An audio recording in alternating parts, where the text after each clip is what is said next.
Hello to all you yids out there. This is the Heart Now Here Spurs Fans podcast, a podcast from a bunch of yids to all you yids, all you disgruntled, angry, frustrated, disillusioned yids around the world. There's three of us tonight. It's myself, Lee Tarrier, Kevin Dennis, TJ Smith. Listen, we're doing a pod. I don't know how you do any different pod to how we've been doing over the last few weeks, because when you think it can't get worse, in the famous words of Mick McCarthy, it can. And we do this 24 hours after, well, a little bit 24 hours after what was a shocking result against a team in no form at all, and our rivals from down the road, West Ham. 2-1 loss. There's been talks at the training ground today between the board with the manager, the current manager. Looks like he's definitely in charge for the Dortmund game at least. Whether or not that means anything at the moment, I think, TJ will be the one to tell us this, but whether or not we can be knocked out of that tournament, I don't know. But things aren't good. Let's look at it. Things aren't good, and we can't sugarcoat it. We can't pretend that it's not happening. We haven't pretended it ain't happening, but we're sitting here scratching our heads going, how the fuck does this keep happening? And TJ, just before we went on air, you said you've got to let rip. So, mate, the floor is yours, bruv. I'm fucking done. Honestly, so done. It's unbelievable. I put a voice note before we come on. I watched it back. I thought, you know what? Let me refresh my memory, because I had a few beers yesterday. I thought, let me refresh my memory about fucking what happened. Worst thing I could have done. I wanted fucking amnesia after that. It was honest. The reason I've got a Spurs shirt on, because I'm ready to go, mate. I feel like I can put in better performances than half of them. Honestly, it's that bad. I'm so fucking done with it. Like, how the fuck do we go into that game, knowing how bad it's been, and knowing the fucking shit we get given for when teams need a win, the Dr. Tottenham bullshit, and we go out there and lose to a team not only who can't fucking buy a win, but also one of our rivals, and are probably the only good thing that about Spurs this season is we're not West Ham, and we just fucking lost to them. Honestly, I don't know where to go with it anymore, and for me it's the lack of effort, the lack of fight. Someone was saying in the stands the other day we're called second half Spurs because we don't even fucking play the first 45 minutes, and I just don't know what to do anymore with this team. Like, what more can you do? The manager hasn't got a clue. He took fucking, like, I'll be honest with you, his substitution for me was the nail in the coffin. I personally, listen, Tell ain't been great, right? He hasn't been a great player for Spurs, but he was probably our best player yesterday, and he takes him off. Colin Moani's doing fuck all, and he leaves him on the pitch. And I'm sitting there thinking, for Solanke as well. So it could have been listen, some say, changing formation, changing tactic, whatever. But how do we not, firstly, get more goals in the game? How do we not get any more goals in the game? And secondly, why the fuck can we not hold on to shit? If you watch that game in the second half, there was only one winner. It was going to be Spurs. We were peppering them. We're doing our best. But again, we still can't get over the line. And lo and behold, I promise you now, that they got the corner. And I said to the bloke next to me, I'm off. He went, really? I went, I'm off. I went, fuck this. I'm going. And I was walking up the steps and they scored. And I went, I just knew. I fucking knew. And honestly, I'm just raging now with it all. I'm coming on here and I must sound like fucking Arsenal fan TV, just quoting them off. But what else have we got at the moment? What else have we got to talk about apart from how fucking shit our team is? I've had enough, man. I'm at a point where I'm like, you can't beat them. I said he needed wins against West Ham and Burnley to keep his job. He's fucking dropped at the first hurdle.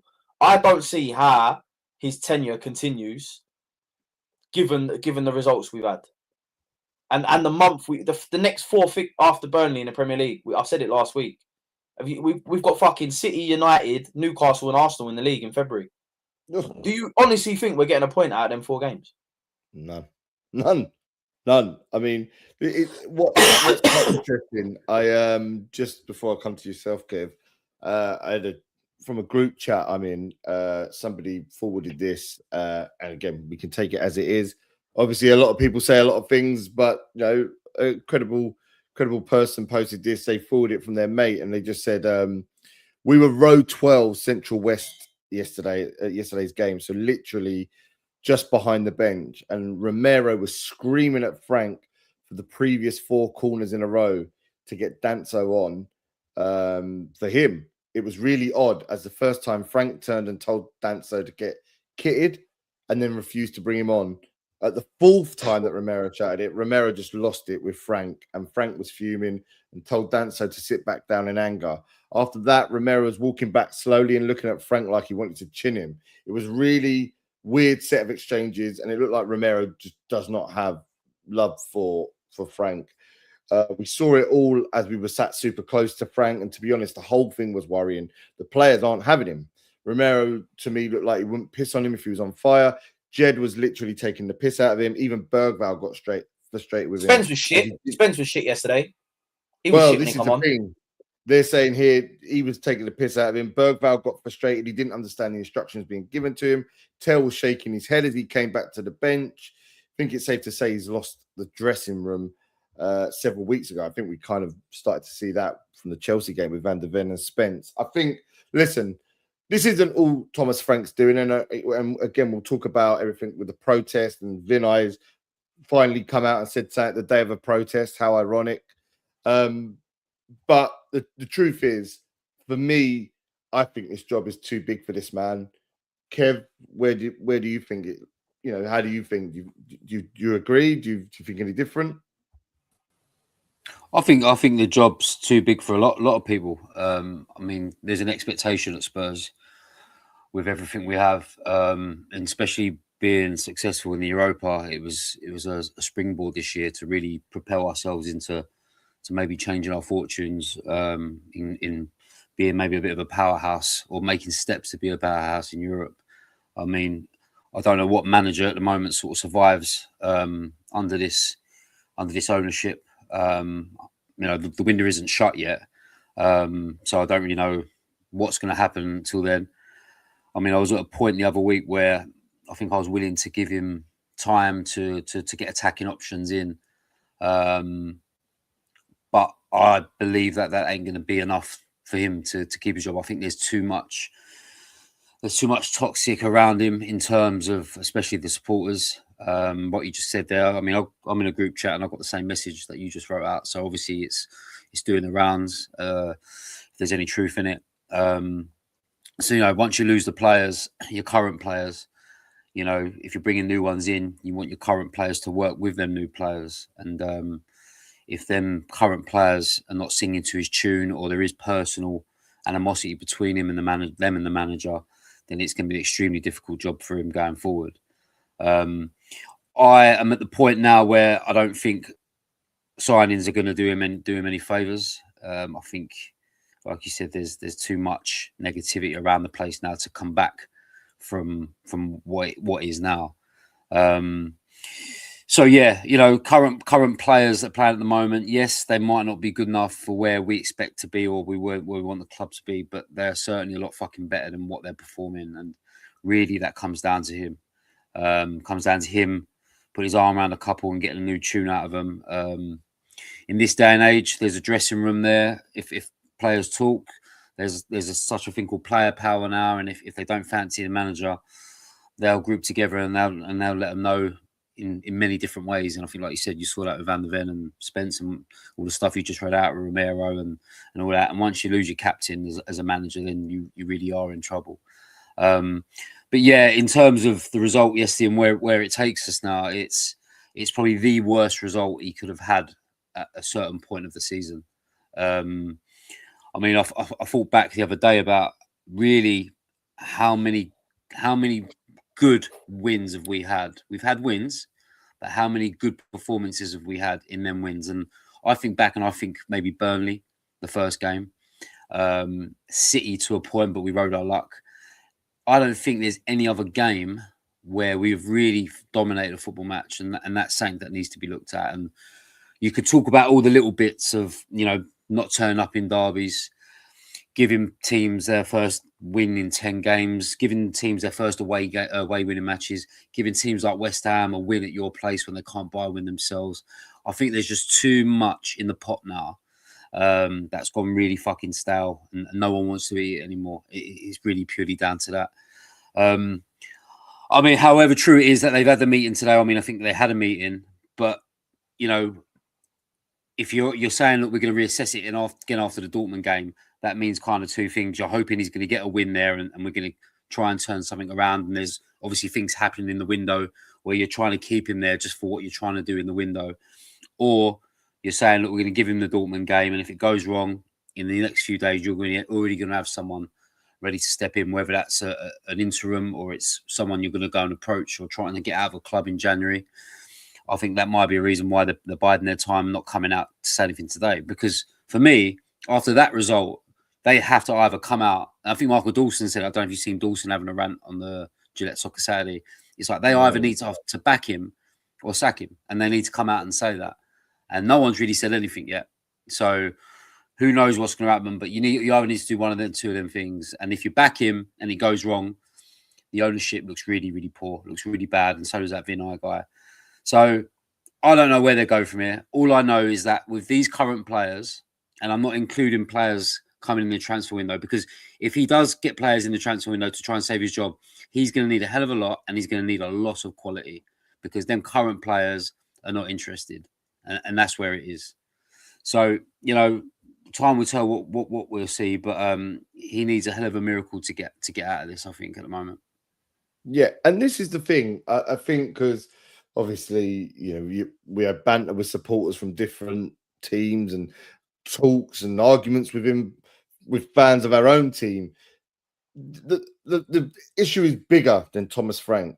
Thomas Frank isn't a bad person. He's not a terrible coach overnight. But what he has done is work with a team where expectations, where the environment were very different. Brentford came into the league in 2021. The remit was to save relegation. They did that. He took them as high as 9th and deserves credit for that. But there's a very different job and a very different remit and a very different outlay and outlook, should I say, to running a team like that. Family club. It's never been at the heady heights of success, or even to moderate success. It's not a team like that. They've always been Division 3, League 2s, League 1. The fact they got to where they got to, he deserves big praise for that. He was part of a wider plan to get there from what they were doing before he came in charge, when he was the assistant, and obviously building that stadium. This is a level above. He's coming to a team that we can, and anyone who wants to throw shit at us can laugh at the 17th position that we came last season. They can say that, but it won a European trophy. It won the Europa League. It now turned the corner in the sense of finally winning something. Getting that off our back, because that's been there since 2008. We come in, we get rid of a man that was deeply flawed. I love Ange Postecoglou. He was deeply flawed, right? But what he got was the sense of what Tottenham was around. And if you're going to change him, you've got to change him knowing that who you're bringing in is bringing something to the table that he couldn't. Well, he hasn't. And obviously, they wouldn't have done it if they didn't think, they wouldn't have got rid of Aaron and brought in Thomas Frank if they didn't think he couldn't do it. But what have they changed at the top? So for me, again, it runs systematically from there, but the manager is just not good enough. And I look at something that Henry Winter has said on Twitter today, and he said Tottenham's issues run deeper than the man in the dugout, which is, I think we'd all agree. But he is undeniably culpable for plenty of the mess. The decision-making's poor. It's a sluggish style. Nobody can read it. Game management's not there, and the job has proved too big for him. So Spurs have to acknowledge there is a problem with culture, character, and recruitment, because these are strengths of Frank's old club, Brentford. So this is, again, there was a different mentality there. There was areas for flaws which you could get by, because coming 17th was success, because you're not gone down. here, we can't be thinking about that once again. But one thing that Henry Winter has said as well was one theory from one source is the magnificent training ground has softened the players.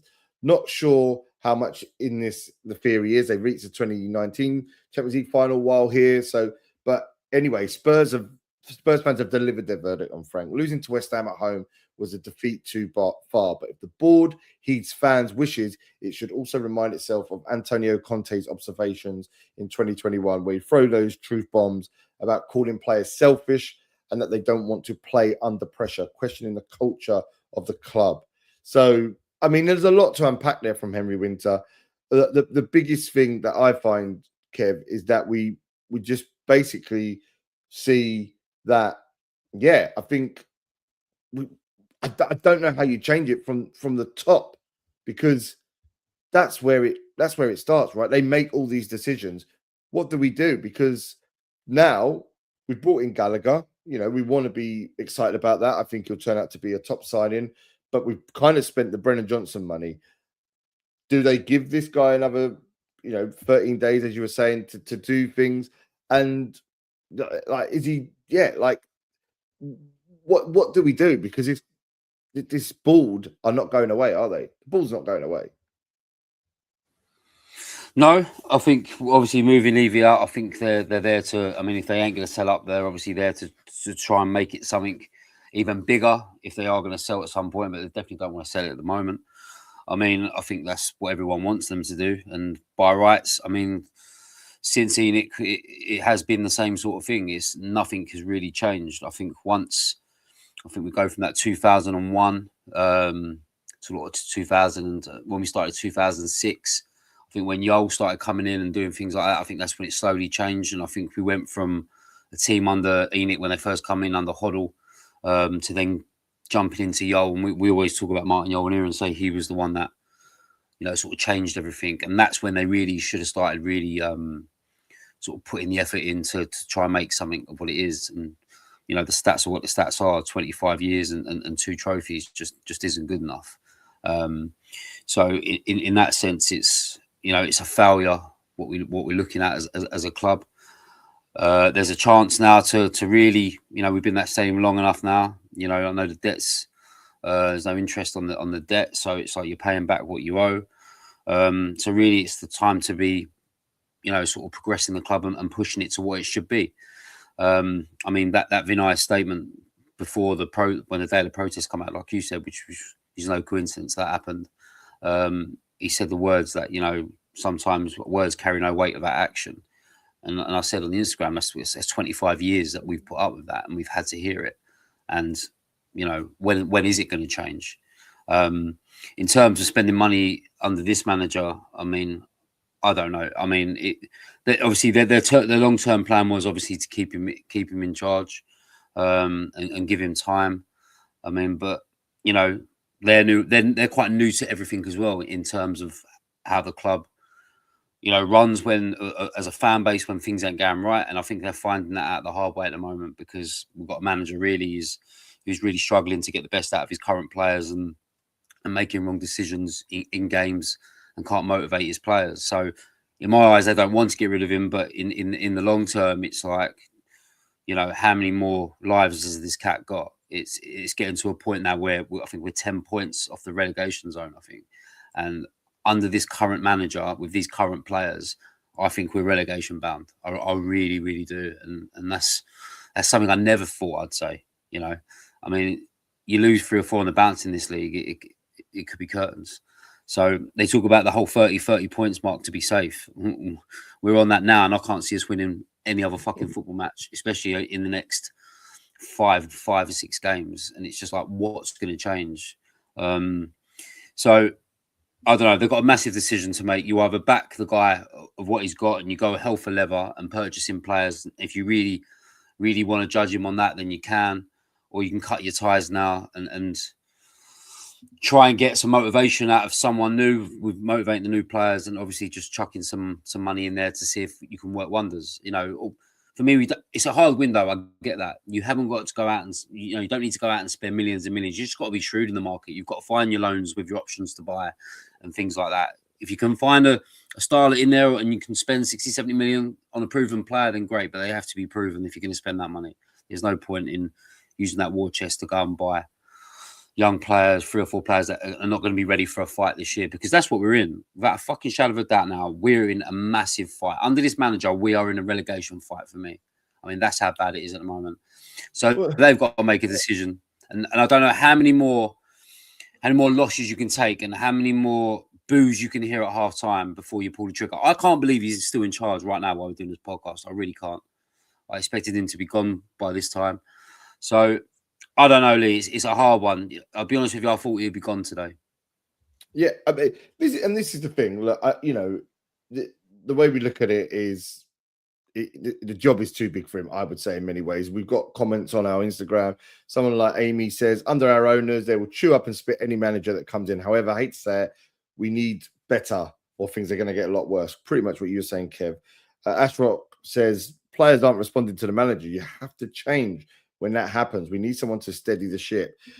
TJ, I think we all kind of know he's probably out of his depth a bit. His interviews, when he talks about things are slightly getting better, I mean, I have to disagree, and because I don't see a style of play. So I think that it's all well and good saying these things, but no one can see this. Do you think that there is a style? Do you think there is any little small gains, even though the results ain't come their way? And do you feel any empathy towards him because he is missing some talent? They missed out on talent in terms of securing talent like Eze and Morgan Gibbs-White in the summer, but he's also missing out on players that are injured like Kulusevski and Maddison.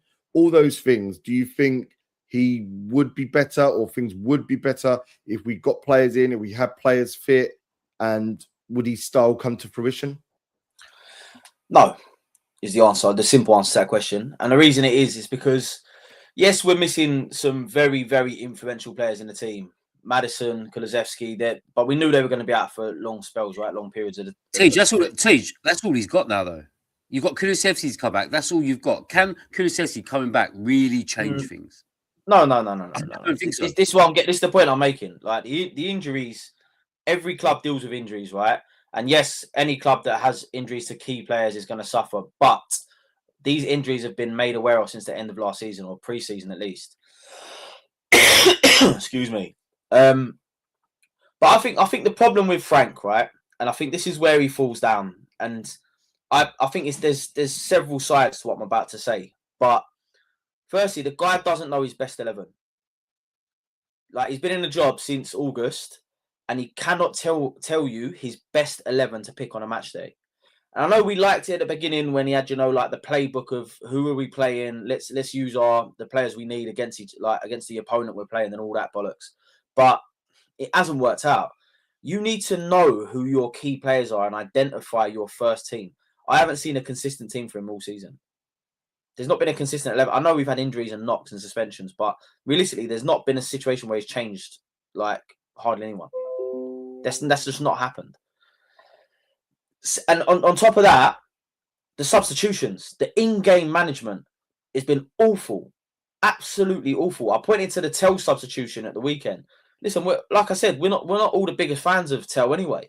But when the guy's having a great game, the last thing you do is fucking hook him off when he's one of the only people driving it forward.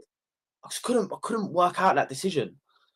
And that's just one. Like, he does it all the time. Hooks like the best player off the pitch. And I'm just thinking, what is going on?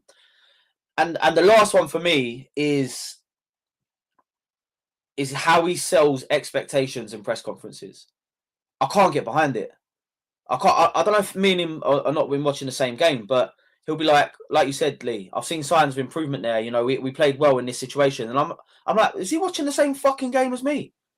And on top of that, I think he does that, like just to try and boost morale or try and. I mean, unless he thinks we're completely it don't work. fit. I'm like, you can't pull the fucking wool over our eyes. Like, it's not going to work with. It's not going to wash with me that, and I don't think any Spurs fan is going to wash with. And what the thing that he couples that with is the lowering of expectations, constantly reminding us that this was a team that finished 17th last year. Do you think I'm going to be happy with fucking 16th then, mate? Do you think I'm going to be happy finishing 10th this season? When that's not how it works at Tottenham. And if you can't grasp that, as well as the other tactical errors, not knowing your first 11, not making satisfactory in-game management substitutions. Like if you're not doing these things, which for me are basic, and then add that to it as well, the lack of understanding about what we are as a football club and where we think we should be, I just don't see how you can sustain any longer with the results. No. The funny thing, if we were performing, we'd sit here and go, do you know what? We give it a go and we've just been unlucky. But we've not been unlucky. We deserve to lose a lot of these games. We've been fucking shit. It's boring to watch. It's a struggle for me to get down there. Like I don't even want to fucking go to the games. Like that's how bad it's getting for me. I don't even want to go. Like they come up and I'm like, I just don't want to go. So I could do better things with my day than go and watch that shit. And then yeah, it's just I don't know. I don't know where we go though as well. So like I know I'm saying all this, and then I know there'll be loads of people going, yeah, but where do you go next? And I don't even have an answer for you. I don't even have an answer of who would I bring in as a manager. But at the moment, I just know that what's going on can't be sustained. Every relationship is broken. The manager to the players, the squad to the board, the club to the fans. None of it is working. No one's on the same page. The cogs aren't ticking in the right direction. We're in a bad place, and I think people need to realise how bad it fucking is at the moment. We're gonna finish bottom half of the league, like well in the bottom half as well. And if it weren't for there being three worse teams than us, teams that have taken points off us, by the way, below us, I think we really would be pushing that lower threshold of getting relegated. I didn't want to say relegated. See, I'll try not to fucking say it. No. But that's where we're at. I think we need to be realistic. We're a bad side at the moment. Bad side.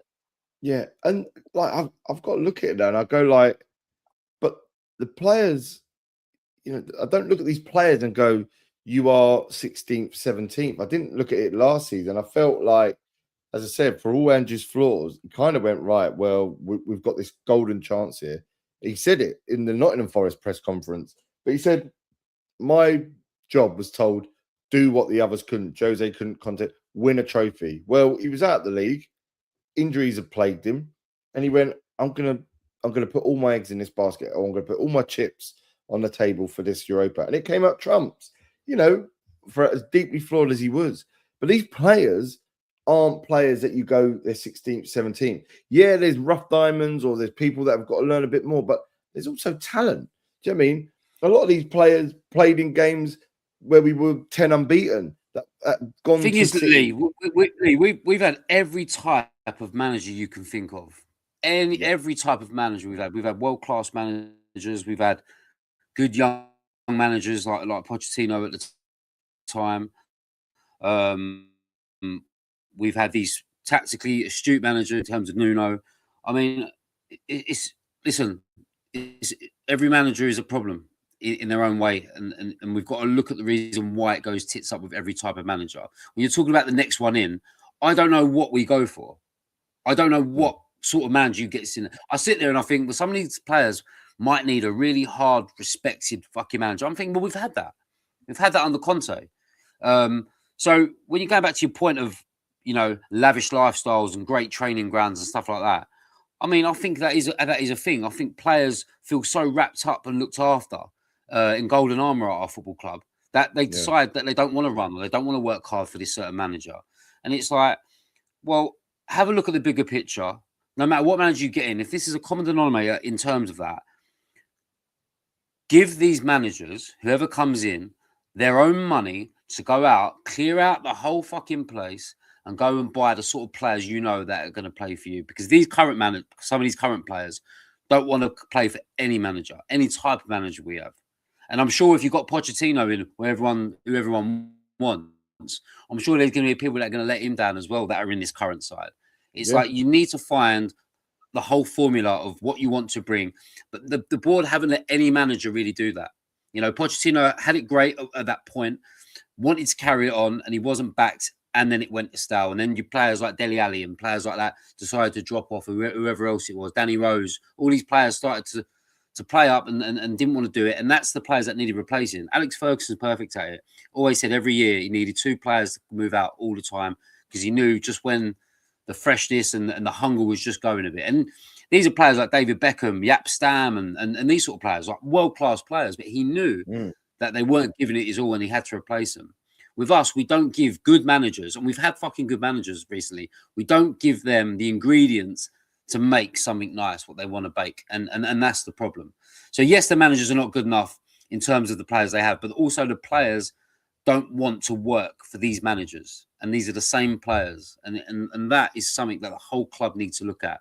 And that comes all the way down to chairman, to ownership, at board level, and it all starts from there. So no matter what happens on the pitch, how shit it is, and how shit our manager is with these current players, it goes beyond that. And until that changes, we will be what we'll be and what we have been for the last 25 years. And this is it. Like, you know, that video's done the rounds today. Our good mate Steve Perryman was involved in it. But I like the fact that somebody confronted the daughter of Joe Lewis at the end of the game and went, "What are you doing? Sell this club." Because you know what I mean? Like, it's a business and you're looking at it and you just you're selling a dream. Vinay comes out on the day of a protest with some long ass program notes saying, "We want success. We want to challenge on all fronts. We want to be in the Champions League. We want to do this. January's a tough market." You know, there's always an excuse. The truth of the matter is they want success, but they want it at the price of pound stretcher. And modern football doesn't do that. And they know it doesn't do that because that's why they spent £1 billion to build a stadium. But they built it because they wanted to do every fucking thing with it. They looked at it as an asset rather than the football club and then what else could play around it. And that's the problem that we have with this board. And we've said it on here for 5 years, 6 years. We've said the same thing and it isn't going away. The fact of the matter is that Levy was the puppet. Levy was just another one, you know, again, astute businessman, did it very well, but not a football person, and was acting on the orders of the rest of the family, but also of his own in terms of what we wanted and the bottom line and the figures. That meant we didn't go for it like a Villa have, for example, where our wages to income ratio were almost touching to solidify themselves in those top positions and then grow from that. It ain't going to work that way at Tottenham. It's never going to work that way at Tottenham.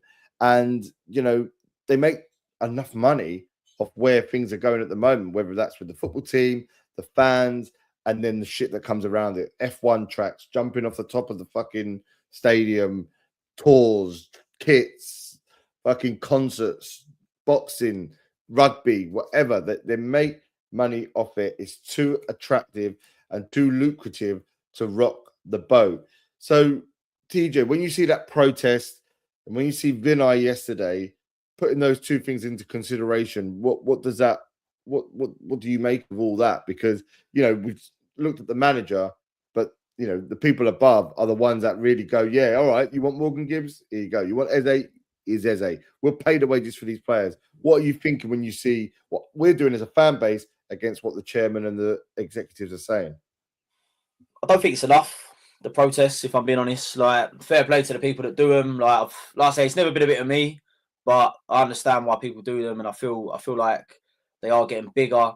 I think the one thing it does do is put everything in the public eye. So it shows, like, I mean, like mainstream media was reporting on the protests, which just show you where it's at. But at the end of the day, until you start hitting pockets and match day revenue, you're not gonna change anything. Like you've got to, like, season ticket holders. This goes out to like us really, because people on a day ticket will just go. But you've got to just have one game where you all go, no, thank you, not today. No, yeah, like, and yes, you paid money for it, but you swallow it. You go out, like, is it? Trust me, you'll save money because you go down there, do all your drink, your trains down there, you'd end up saving money. So I'm telling you now, if they did that, that would fucking hurt. 40,000 not going in, even if they went in fucking halfway through or something. But I'm telling you now, that would hurt. That is the only way they're going to start listening to fans. Yeah, not they to interrupt you. Joe, it's a real shame that you've got to use the money thing as well, you know, to you know, wake up your board. I mean, that says a lot, I think, about our football club in terms of how they look after you. You've got to do things like that to get your way as a hard-earned supporter. Like that geezer who's going mad at that Lewisburg yesterday. He pays 24 grand a year to go and watch that, and it's like he's got a right to fucking moan about it. But as a group or as a fan base, we need to boycott matches. And I mean, I watch West Ham do shit like that, and I laugh at it, and I'm thinking, what a fucking Mickey Mouse club. But we're getting to the point where we're getting pushed to do that. I don't think it'll ever get to that point. I think they would act. I mean, they listen. They know what's going on out there. They know. I mean, they've got people all over the social media. They know about these protests when they're drumming up. Hence the reason he came out and done his fucking thing that morning.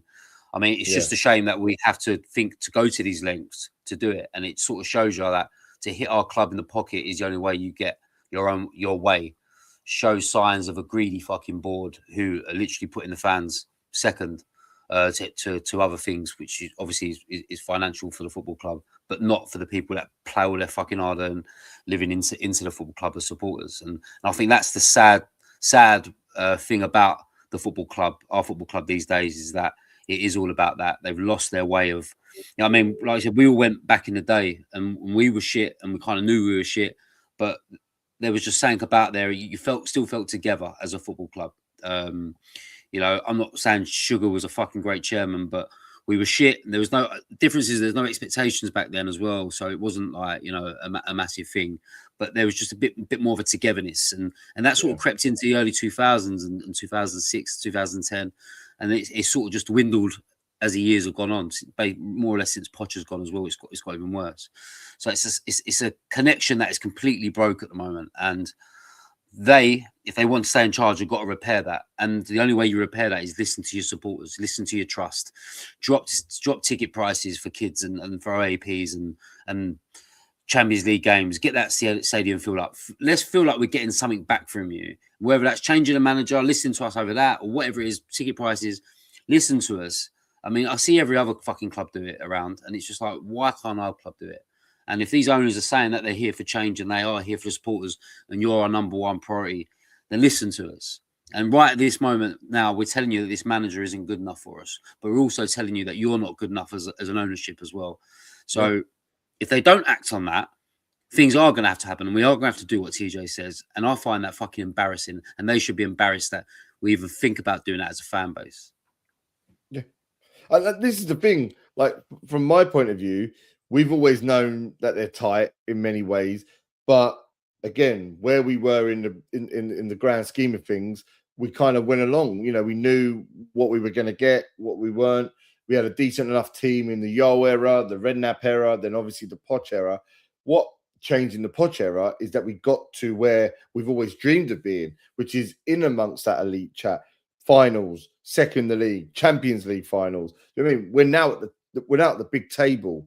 So it's like, well, we've kind of listened to your bullshit and, you know, and listened to the fluff and just sort of in one ear and out the other and gone along for the ride. But now we've actually got a team that can do it. You've got the world's best striker. You've got a coach that the world wanted.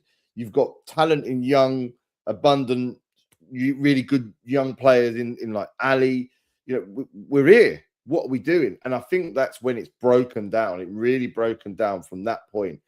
Everyone understands that when a stadium comes, you're not going to be able to keep continuing to spend the way that you'd want. And they have spent money, but they've always spent money thinking about how they're going to make that money back. It's always like buying in stocks and shares. It's putting in to see how far that can go to get back from it. It's never a sense of getting the ready-made product. But we got to a point where we had to get that. And that's where it's broken down. And when it got worse was when the things like fucking over the pensioners, when it was like putting up the prices, when it was like just taking our loyalty for granted, that's where it's gone wrong. And that's when it's broken down entirely now, that we just don't, we're not going to stand for the bullshit anymore. We're not going to stand for the bullshit anymore. You can't get to a certain place as we did from 2017 to 2019, 2016, you could say, to 2019. You can't get to those kind of places with those kind of players and those kind of moments and then go, oh yeah, all right, that was, you know, that was just a, you know, a sort of purple patch. You can't do that because we're not. We're going to get put into a position soon as fans where we hope for the worst for change, and that's fucking terrible to say. I mean, there's a lot of people we know, a lot of people I know that wanted us to lose yesterday because if they want Frank out, we're getting to that point where we're asking you to make changes, you're not doing it, and the only way, like TJ saying, the only way you're going to get change is if you fucking get relegated or you fucking this, that, and the other, and you lose money out of the club, and that's fucking terrible to say. I mean, how shit Frank is. I mean, no one wanted us to lose yesterday, but there were people out there who thought if we win, he's going to get another few games, and it's like, you know what I mean? I've never been one to want us to lose games, apart from maybe that City one actually last year. That was the only one, but that was for different reasons, for the City and Arsenal thing. But yeah, no way should we be wanting change. Losses for change. I mean, it's a terrible thing to say. Yeah, it is. And I think that, you look at it now, and that's what I'm saying. I think people take the Frank out as us throwing it all at him. It's bigger than him. He's not big enough for the job. But I just, the breaking down relationship between us and them, as in the board, is so there to see. And I think they've just felt that it would be fine all the time until the point that it's not fine now, and they don't know what to do. They don't know what to do. They don't know how to turn it around because they don't want to. They don't want to do what they think, or they don't want to do what is required, and that is to really start going. The wage structure has to change. The expenditure has to go up. Look, this team ain't going to go broke. We're not going to be a Leeds United. This is not going to happen at Spurs. It won't happen. What if they fucking go down? Well, but that would only happen again because of the fact that they like to tread water in this way and go, all right, we'll get in somebody that sort of has been looked at by City and Chelsea for half a fucking day, but then not looked at again. But we'll take them because they've got promise. Do you know what I mean? I'm not here to say these players like a Bergvall, a Tell, an Odegaard, a Gray, are bad players. But they're players that you're asking a lot of because they're fucking young. This is the biggest stage they've come to, and the expectation's high because we want to be up. The problem is, Lee, as well, you're going to lose your senior players as well. I mean, as you know, boys, years gone by, when we have Bales and we'll have, I always remember Carrick and Berbatov and players like that. When you're having these great players and you're not putting top players around them and you're putting shit around them, they're going to get fucked off and want to go bigger clubs and want to win things. I thought he was getting out of that, but I look at Mickey Van der Ven now and I'm thinking that guy can walk into any club in Europe, any club in the world he would go and play for, and he's stuck at a club that this is happening to, and it's like we're just going to go down that route again. And once you lose them sort of players, then you really are fucked, and you will lose them if you finish low in the league or you get relegated. But yeah, it's dark times. It really is, boys. Dark times. It really is, and I guess then look, there's not much more we can say on this. But we do have to look at the next 7 days, and the next 7 days are a big game at home to Dortmund and an away game to Burnley, who again are on their own shit form. Bournemouth hadn't won in 11, West Ham 10. I think it's 13 for Burnley. TJ and they just got a draw against Liverpool. I was going to say, just got a draw against Liverpool. Yeah, I know. So what happens, TJ? What does the next week hold for us? Listen, it's like so easy to come on here the day after and be so pessimistic about everything, and rightly so. If I'm being honest with you, I don't feel like there's anyone out there now that's going to justify anything that's happening at Tottenham at the moment. And I do. So I just want to say this point as well before I answer what you said, Lee. As well, a lot of people they'll go, as Tottenham fans, who the fuck are you to be asking for like being up in the fucking European places and winning stuff and all that? You're talking about a team that has one of the highest revenues in the world. And you're talking about a team that has the highest season ticket price in the league. Do you know what I mean? Like these are things as fans that when you know this stuff, we've got the lowest wage to revenue ratio of the big 6 clubs or something, or even more than that. I think like West Ham pay high percentage of wages of their revenue, as wages. These are little details that when you listen to them and you're like, as Tottenham fans, why do you feel like you should be in these positions? Why are these expectations even there? That's fucking why. Because I'm paying like 30% more than any other fan in the league to go and watch them and watch that shit. So when people sit there and they're like, some fucking Chelsea boy will come up to me and go, what makes Tottenham fucking deserve to be up there? Everything I've just said and more, and the history, because we have got that and they ain't got fuck all. But anyway, in answer to your question, so I had to get that point across. I know there's some fans out there going to fucking say that to me tomorrow. But in answer to your question, I just don't. If you can't beat West Ham, at home, if Yeah. you're drawing against Wolves at home, if you can't get results against Brentford, Bournemouth, who was the other one in that period?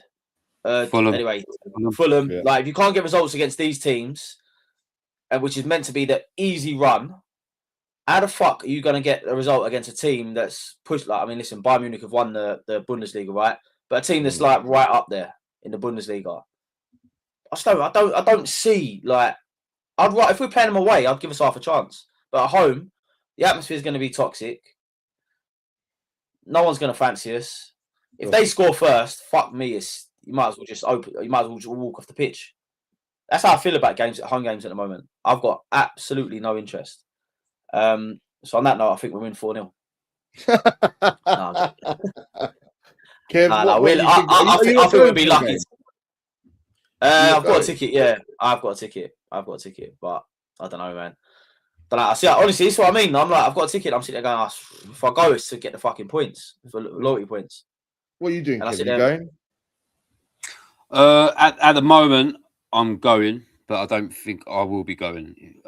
So I might be getting rid. I'm like Tej. I've got no excitement, no will to go down there at the moment. And I mean, especially at home, I think you're better off going away games at the moment. You might get.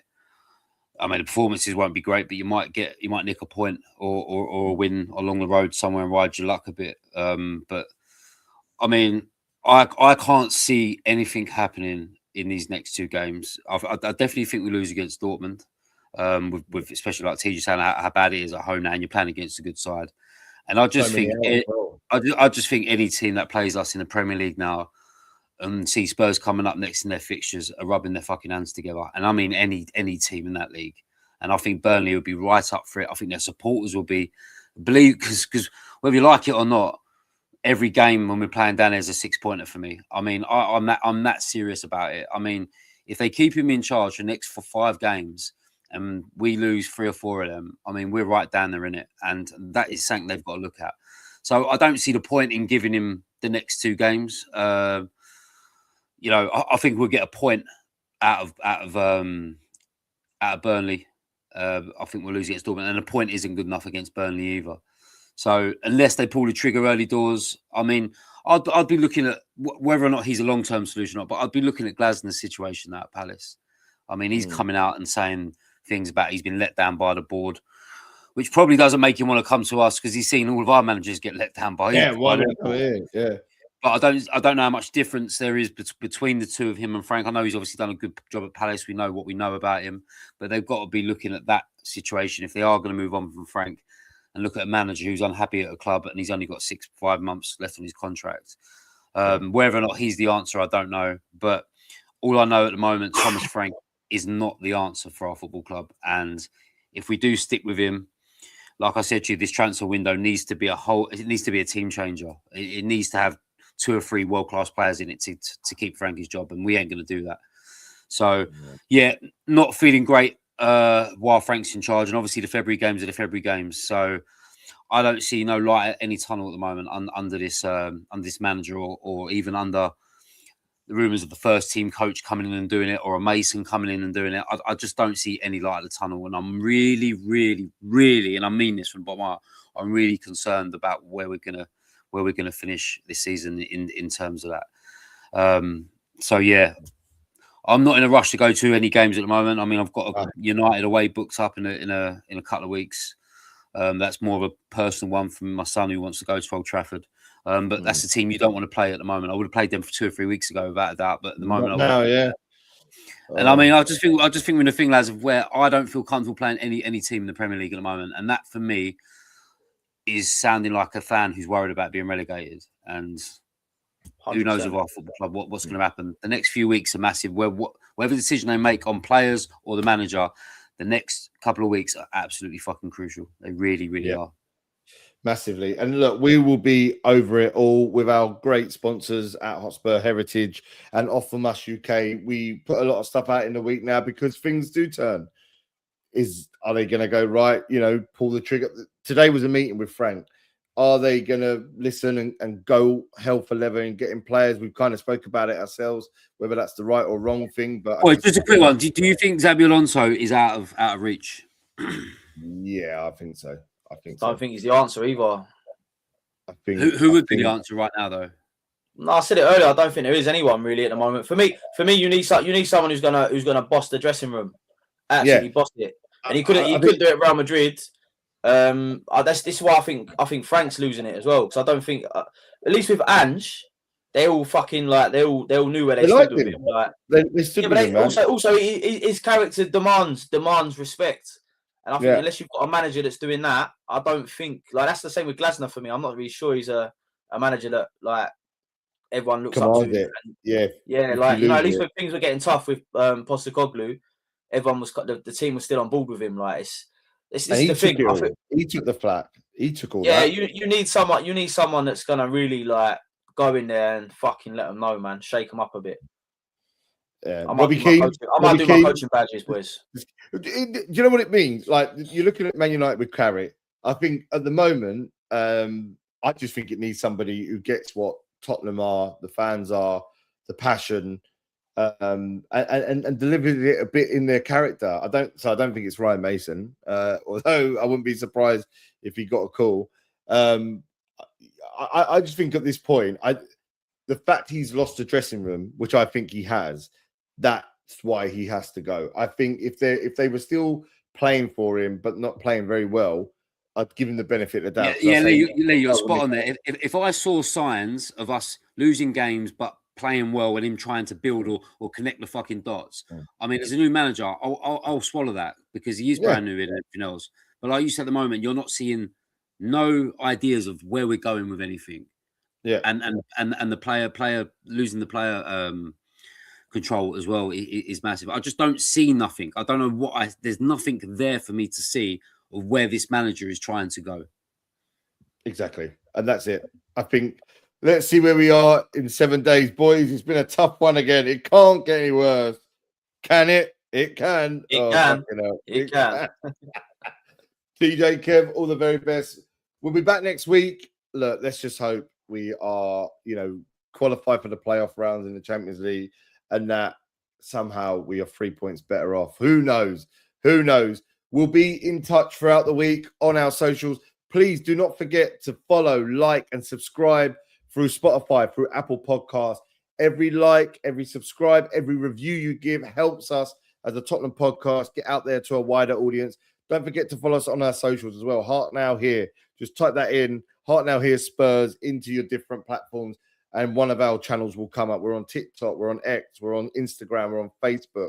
Come and support us because, we feel the disgruntledness that you've got, and we like to talk about it in a way that is emotional, but also, just really passionate. So definitely follow, subscribe.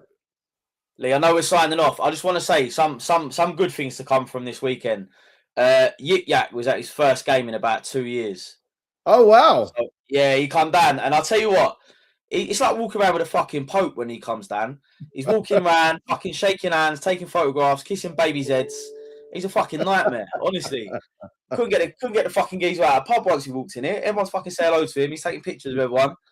And one of my mates from South London brought his boy to a game as well, which was nice. So there are some nice stories in the background that at least even on the bad days, there's still some nice stuff that us fans get up to behind the scenes in the pubs and that. So yeah, I think boys, without that, I mean, I'd be same as you probably. That is the only thing that is getting me down there is seeing my mates and the social side of it, and it's so important. If you don't have that, I don't know what you do going down there. I don't know why you'd go down there.